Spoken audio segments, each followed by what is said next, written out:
Have you ever walked under a streetlight and right at that moment, it flickers? It feels personal, almost like the world is winking back at you. Tonight, we're going to replace that feeling with proof. We'll break down the different systems people call streetlights, show how each one can appear to react to you, and give you simple, safe, and legal tests you can run to figure out what's really happening. First, a reality check. Not all outdoor lights are the same. You've got city streetlights on poles, usually controlled by a photocell that turns them on at dusk.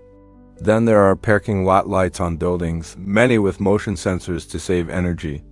Older lights are often high-pressure sodium or metal-halide lamps. Newer ones are LEDs with electronic drivers. Different guts mean different behaviors. So what looks like the universe noticing you is usually one of four things: a daylight sensor teetering on the edge of twilight, a motion sensor doing its job, an old lamp cycling at the end of its life, or your own eyes catching a flicker you normally can't see. Let's start with the classic. You walk by a tall pole light, and it turns off, then comes back on a minute later. If it's one of those older, amber-toned lights, there's a strong chance the lamp is just old. High-pressure sodium and metal halide lamps, when they age, can't sustain their internal pressure. They overheat, shut off to cool down, and then fire back up.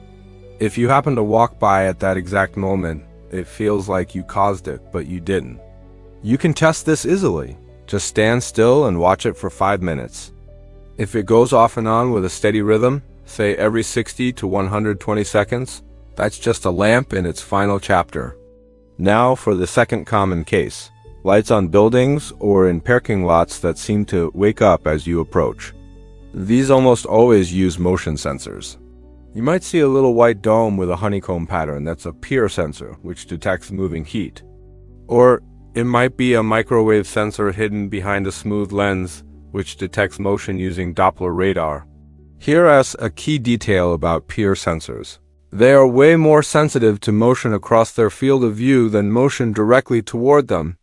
That explains why a light might suddenly trigger when you're walking past it, but not when you're walking straight at it. You can test this deliberately. Stand still where the light can see you. Wait about 30 seconds. Does it dim down? Now, wave your arm from side to side. If it snaps back to full brightness, congratulations, you found a motion sensor. If you can see that white, faceted dome, that's the PIR sensor. Now you know exactly where to aim your movement to trigger it. Let's move on to the third mechanism, the daylight sensor or photocell.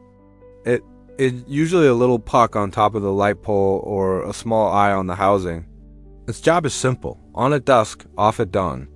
But right at that knife edge of twilight, small changes can trip its threshold: a passing cloud, the reflection off your jacket, or even a bright flashlight.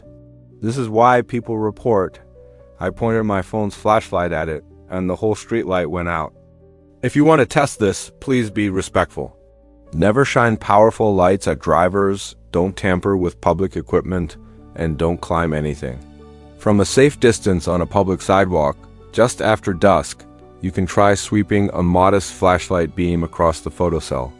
If the light dims or turns off after a few seconds, you've just demonstrated its light-sensing threshold. Many systems have built-in delays to avoid flickering, so a quick flash might do nothing. An absence of a response is still a result. You've just ruled out a hair trigger sensor. And finally, there's a fourth category. Nothing external is actually changing. You're just seeing driver flicker. Many modern LED lights use high-frequency pulses to control their brightness. To our eyes, the light looks steady, but small, quick eye movements can make that flicker visible as a shimmer or a strobe that seems to follow you. You can make this visible with two simple tricks. First, wave your fingers or a pen quickly in front of the light. If you see multiple ghost images, you're sampling a flickering source. Second, use your phone's slow-motion video. If the footage shows rolling dark bands across the light, that's the LED driver's frequency interacting with your camera's shutter speed, not a ghost talking to you. So, how do you put this all together? Start with observation. Pick a suspect light and just watch it for 2 full minutes.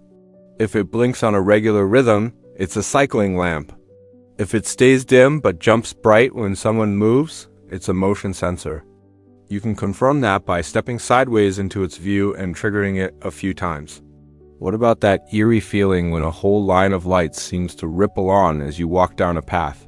In many modern installations, that's exactly what's programmed to happen. Each light idles at a low level and brightens when it detects motion, sometimes handing off to the next light in the chain to illuminate your path ahead. It's not paranormal, it's just smart energy savings. You can prove this by having a friend walk the path while you stand still. The bright zone will follow them, not you. Sometimes it's a mix of everything. Imagine it's dusk, you're under some trees, and the leaves are swaying. The photocell on a nearby light sees flickering light and shadow, causing a shimmer. At the same time, you're moving, occasionally crossing a motion sensor's path. These coordinated coincidences can feel like intent. The key is to break them apart. Stand still and see what changes on its own. Then move and see what changes only when you do. So you came in with a feeling, but you're leaving with a map. An old dying lamp doesn't care who walks by. A motion sensor is supposed to wake up for you. A photocell makes decisions based on the brightness of the sky, not your presence. And a flicker you can only see out of the corner of your eye is just your brain and electronics having a little chat. Go out there, be safe, and be a scientist. Let me know in the comments what you observed, what tests proved your case, and what still puzzles you. Thanks for watching, and if you enjoyed demystifying the world with us, be sure to like and subscribe for more.